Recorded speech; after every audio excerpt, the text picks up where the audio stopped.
بسم اللہ الرحمن الرحیم۔ السلام علیکم ورحمۃ اللہ وبرکاتہ۔ آن لائن ٹیچر کی جانب سے آپ سب دوستوں کو خوش آمدید۔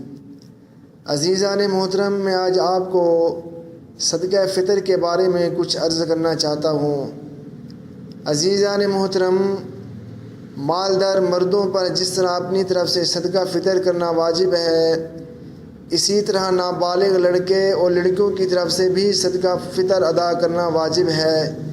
اگر نابالغ اولاد مالدار ہے تو باپ پر اپنے مال سے صدقہ فطر ادا کرنا لازم نہیں، بلکہ نابالغ اولاد کے مال سے دے سکتا ہے، اور اگر مالدار نہیں تو اپنے مال سے دینا واجب ہے۔ اسی طرح میرے دوستو، بالغ اولاد کی طرف سے باپ پر صدقہ فطر ادا کرنا واجب نہیں ہے، باقی ادا کر دیں گے تو ان پر یہ احسان ہوگا۔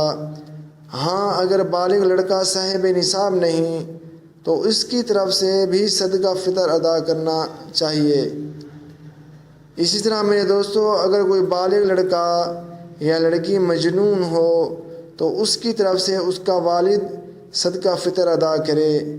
اگر باپ مر گیا تو دادا باپ کے حکم میں ہوتا ہے، لہٰذا اگر نابالغ پوتا یا پوتی مالدار نہیں تو دادا اپنے مال سے ان کا صدقہ فطر ادا کرے گا۔ اللہ ہم سب کو عمل کی توفیق عطا فرمائے۔